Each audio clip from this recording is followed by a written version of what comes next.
ஆண்டவராகிய இயேசு கிறிஸ்துவின் விலையேறப்பட்ட நாமத்தினாலே கர்த்தருடைய ஆவியானவர்கள் கொடுத்ததான ஏஜே பவர் மினிஸ்ட்ரி ஊழியத்தின் சார்பில் அன்பின் நல்வாழ்த்துக்களை தெரிவித்துக் கொள்கிறேன்.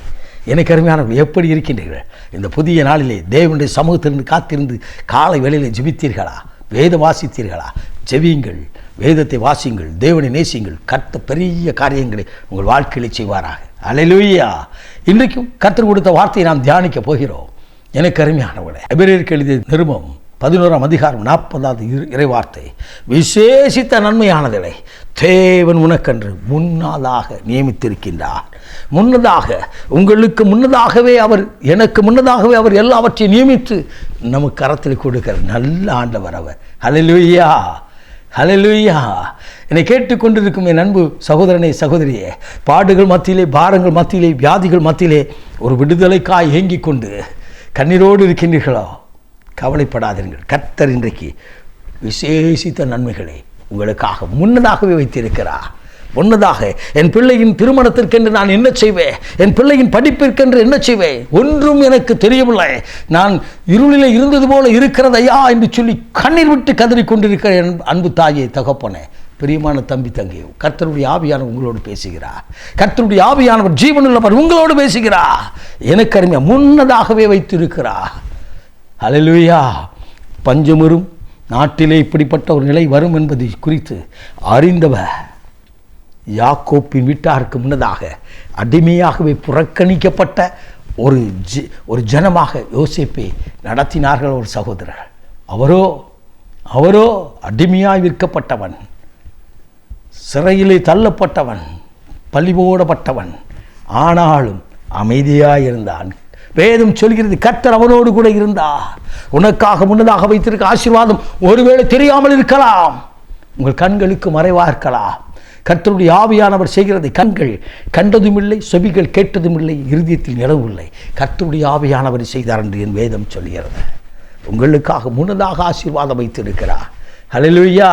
ஒரு அருமையான அம்மா ஜெபம் பண்ண வந்தவங்க இப்படி சொன்னாங்க, என் பிள்ளைக்கென்று வெளிநாட்டிலே இப்படிப்பட்ட வேலை இருக்குன்னு நான் நினைத்து கூட பார்க்கல. ஒரு விசேஷித்த வேலை, போகும்போது அற்பமான ஒரு வேலையிலே போனான், ஆனாலும் கர்த்தர் அவனை நடத்தினார். ஐயா, இன்றைக்கு உயர்ந்த ஸ்தானத்திலே கர்த்தர் எங்களை வைத்திருக்கிறார். ஹல்லேலூயா. முன்னதாகவே எல்லாவற்றையும் நியமித்திருக்கிறார். உங்களுக்கென்று வைத்ததை உங்களுக்கு மட்டும்தான் கொடுப்பார், வேறொருவருக்கு அவர் கொடுப்பதில்லை. கேளுங்கள் கொடுக்கப்படும், தட்டுங்கள் திறக்கப்படும், தேடுங்கள் கண்டறிவர்கள் சொன்ன தெய்வம். தேவ சமூகத்தில் நீங்கள் கேட்டீர்களவா? அது நன்மைக்கு ஏதுவாய், தீமையானது அல்ல. தீமையை பாராத சுத்த கண்ணனாகிய கர்த்தர் தீமைகளை விலக்கி நன்மை கொடுக்கிறார். என்றைக்கு? அடுத்த வாரமோ அடுத்த மாதமோ என்றோ ஒரு நாளில் அல்ல, இன்றைக்கு. இயேசுவை விசுவாசிக்கிற என் அன்பு தாயே, தகப்பனே, அதை கேட்கிற என் அன்பு தங்கையே, அன்பு தம்பியை இன்றைக்கு கர்த்தர் கொடுக்க போகிறார். Are you ready? நீ ஆயத்தமாக இருக்கிறாயா? நீ ஆயத்தமாக இருப்பா என்று சொன்னார். ஜெபி. ஒருவேளை சிறைச்சாலையில் இருந்தது போல ஒரு அடைக்கப்பட்ட நிலையில் இருக்கிறாயா? கலங்காதிரே. சிறைச்சாலையில் இருந்தவன் தான், சிறைச்சாலை இருந்த யோசிப்பித்தான் சிங்காசனத்திற்கு உயர்த்தினவர். நான் பிரசங்கிக்கிற ஆண்டவராக இயேசு உயிரோடு இருக்கிறார். அவர் பாதத்தில் நின்று, எனக்கு எதை செய்தாலும் ஆண்டவரே, உங்கள் அனுமதி இல்லாமல் எந்த ஒரு ஆசீர்வாதம் வராது, எந்த ஒரு கேடும் வருவதில்லை. ஏனென்று சொன்னால் எல்லாம் விசேஷித்த காரியங்களை என் வாழ்க்கையில் வைத்திருக்கிறேன். இந்த சிறைச்சாலை கூட விசேஷித்த விதமாய்த்தான் யோசேப்புக்கு இருந்தது. காரணம் என்ன? அவன் அங்கு போய் ஆண்டவருடைய நாமத்தை சொன்னான். மற்றவர்களுக்கென்று அவள் கண்ட கனவின்படி, அவள் கண்ட தரிசனத்தின்படி, அவள் கண்ட சொப்பனத்தின்படி அதற்கு விளக்கம் கொடுத்து விட்டு அமைதியாக இருந்தான். அவ்வளவுதான். ஒரு நாள் வந்தது, தேவன் உயர்த்தினார். தேசத்தில் அநேகர் பார்க்கும்படியா தெய்வம் உயர்த்தினார். இதை கேட்கிற என் அன்பு தம்பி, உன்னையும் உயர்த்த, என் அன்பு தங்கச்சி, உன்னையும் உயர்த்த இயேசு கிறிஸ்து, நான் பிரசங்கிக்கிற இயேசு உயிரோடு இருக்கிறார். அவரிடத்தில் உன் வாழ்க்கையை அர்ப்பணி. உனக்கு முன்னதாக சீசருக்கு முன்னதாக கடந்து போய் வந்து காட்சி கொடுத்த ஆண்டவர், தன்னை வெளிப்படுத்தின ஆண்டவர், தன்னை வெளிப்படுத்த உனக்கு முன்னதாய் ஆசீர்வாதங்கள் வைத்திருக்கிறார்.